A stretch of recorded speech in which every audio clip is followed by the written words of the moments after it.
Labdien! Laipni lūgti mākslīgais intelekts, tavs palīgs darbā. Šajā video mēs apskatīsim, kas ir mākslīgā intelekta rīki, kur tu jau tagad sastopi mākslīgo intelektu savā ikdienā, kādas ir tā galvenās funkcijas un kāds ir tā potenciālais pielietojums tavā ikdienā. Mākslīgā intelekta rīki tā ir praktiski datorprogramma. Galvenā atšķirība, ka tā spēj veikt uzdevumus, kuriem parasti nepieciešams cilvēka intelekts. Vienkāršiem vārdiem sakot, tie ir uzdevumi, kuru izpildēji ir nepieciešama domāšana. Kā piemēram šādiem uzdevumiem būtu spēja atpazīt attēlus, saprast un ģenerēt tekstu, prognozēt rezultātus.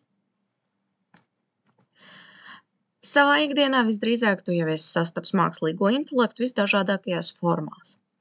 Viens no populārākajiem būtu tulkotājs. Tad, kad jūs tulkojat tekstu no vienas valodas uz citu valodu, mākslīgais intelekts palīdz pārfrāzēt šo tekstu, lai tulkojot nepazustu nozīme.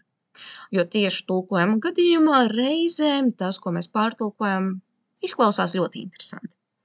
Kā jaunākās tulkotāja funkcijas ir interpretators, kas ir pieejams dažādās ierīcēs, kas ļauj reāli laikā pārtulkot tekstu, ko kāds cits runā.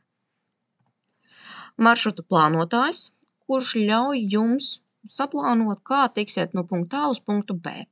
Mākslīgais intelekts palīdz analizēt, kādā veidā mainās satiksme, kādi ir jūsu ieradumi iepriekš pārvietojoties līdzīgos maršrutos un kādā veidā izvēlēties transportu, ar kuru nokļūt no punkta A uz punktu B.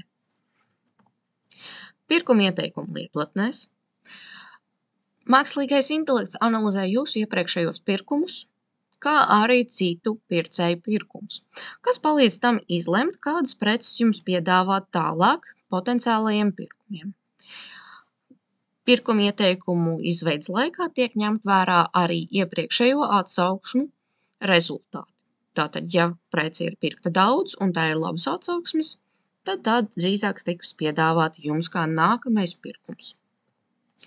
Pakalpojumu konsultanti. Lielā daļā pakalpojumu sniedzēju mājaslapās būsiet jau pamanījuši čatiņus, kuros jūs varat ierakstīt jautājumu un tas jums atbild. Šie čatiņi palīdz samazināt slodzi konsultantiem, palīdzot noteikt, kāda ir problēma, vēl pirms sazināties ar īstu konsultantu. Mākslīgā intelekta galvenās funkcijas. Informācijas analīze un izvērtēšana. Mākslīgā intelekta rīki spēj iepazīties ar dotu informāciju, analizēt un izvērtēt to, kā arī nonākt pie secinājumiem par doto informāciju. Gadījumā, ja izvērtēšanai nebūs doti kritēriji, tas pats izveidos kritērijus, pēc kuriem izvērtēt šo informāciju. Kopsavilkuma izveide. Mākslīgā intelekta rīki spēj izveidot kopsavilkumu par dotu informāciju vai par notikušo sarunu. Atbilstoši jūsu pieprasījumam, kopsavilkums tiks pielāgots jūsu vajadzībām. Informācijas sniegšana. Šiem rīkiem ir plašs vispārīgs zināšanu arhīvs, kā arī iespēja meklēt informāciju internetā, kas ļauj rīkam sniegt informāciju par visdažādākajām tēmām. Konceptu skaidrošana. Mākslīgā intelekta rīki spēj skaidrot dažādus konceptus dažādos līmeņos, padarot tos saprotamus jebkuram. Jautājumu izveide. Šie rīki spēj ģenerēt visdažādāko līmeņu jautājumus par jebkuru dotu informāciju.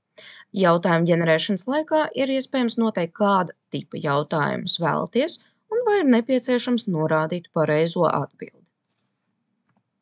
Strukturēšana. Mākslīgā intelekta rīki spēj pārstrukturēt dotu informāciju, kas atvieglo dažādu materiālu izveidi, kā arī uzdevumu sadali apakšuzdevumos. Plānošana.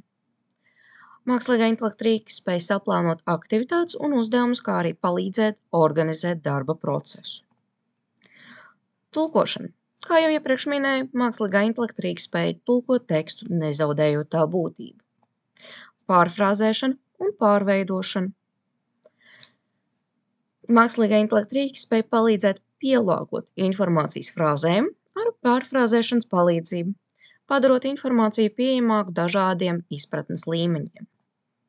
gramatikas un stila uzlabošana. Kā arī šie rīki spēj palīdzēt gramatikas kļūdu novēršanai, rakstīšanas stila uzlabošanai un kopējai teksta pārskatīšanai. Konsultēšana.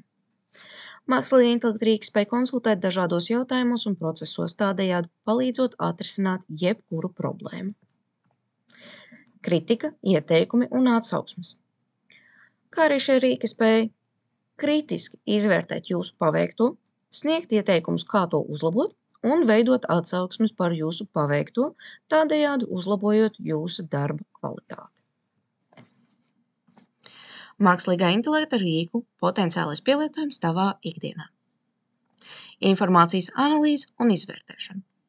Mākslīgā intelekta rīki spēj analizēt tevis dotu materiālu atbilstoši dotiem kritērijiem. Kritēriji var tikt doti vispārīgā formā vai kā atsevišķs fails.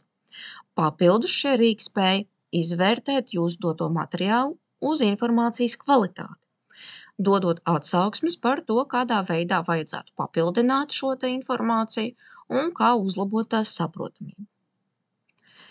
Šie rīki spēj arī izvērtēt konceptu izpratnes līmeni, kas nozīmē, ka tas izvērtēs, vai jūsu dotā informācija ir saprotama atbilstoši norādītajam izpratnes līmenim.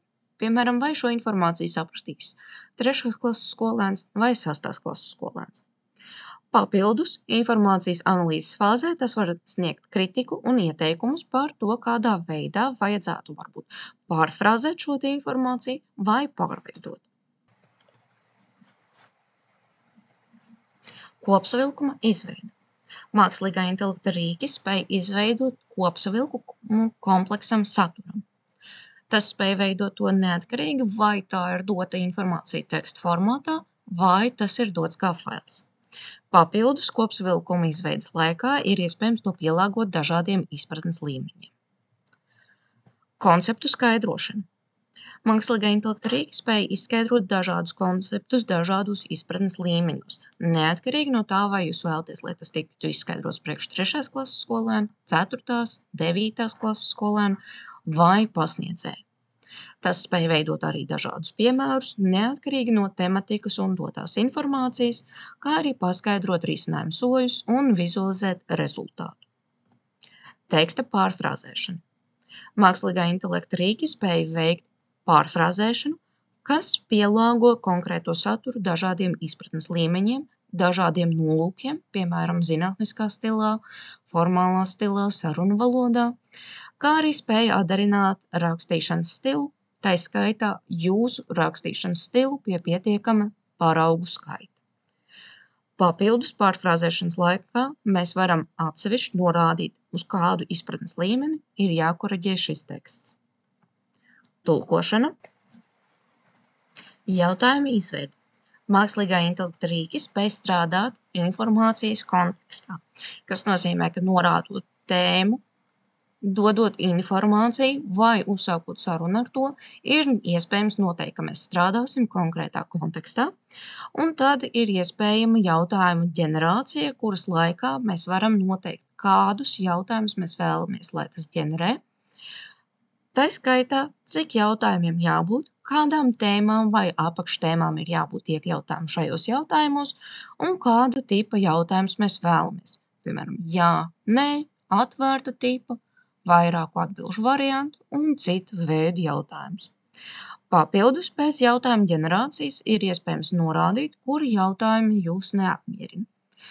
Vai tas ir pa sarežģītu, pa vienkāršu, vēlties cita tipa jautājumu, vai vienkārši nepatīk šis konkrētais jautājums, jūs to varat palūgt aizvietot šo konkrēto jautājumu ar citu jautājumu vai pat ar citas tēmas apakšjautājumu. Šablonu izveide. Mākslīgā intelekta rīki spēj izveidot visdažādāko veidu šablonus. Tā skaitā e-pastu šablonus, vēstuļu šablonus, iesniegumu šablonus, dokumentu šablonus, prezentāciju šablonus, uzdevumu šablonus, plānu šablonus un citu veidu šablonus. Mākslīgā intelekta rīku mērķi. Viens no galvenajiem mērķiem ir palīdzēt. Palīdzēt jums tikt galā ar jebkuru uzdevumu, tādējādi atvieglojot jūsu darbu. Samazināt slodzi. Šie rīki palīdzēs jums samazināt darba slodzi, palīdzot izdarīt jūsu darba uzdevumus, dodot jums iespēju būt kreatīviem, nevis laikā ierobežotiem. Iedvesmot. Ja gadījumā trūkst iedvesmas, šie rīki spēj jums dot jaunas idejas, kā arī palīdzēt ideju ģenerēšanas procesā. Problēmu risināšana. Viens no būtiskākajiem mērķiem mākslīgā intelekta rīkiem ir problēmu risināšana, kur šie rīki sadala problēmu smalkākos uzdevumos un pakāpeniski palīdz tikt ar to galā. Mērogošana. Jums ir pāris uzdevumi, kuri ļoti labi strādā, bet jauni līdzīgi uzdevumi izveida aizņem daudz laika. Mākslīgā intelekta rīki spēs palīdzēt jums atdarināt iepriekšējos uzdevumus jaunās tēmās. Paldies par uzmanību un tiekamies nākamajā video.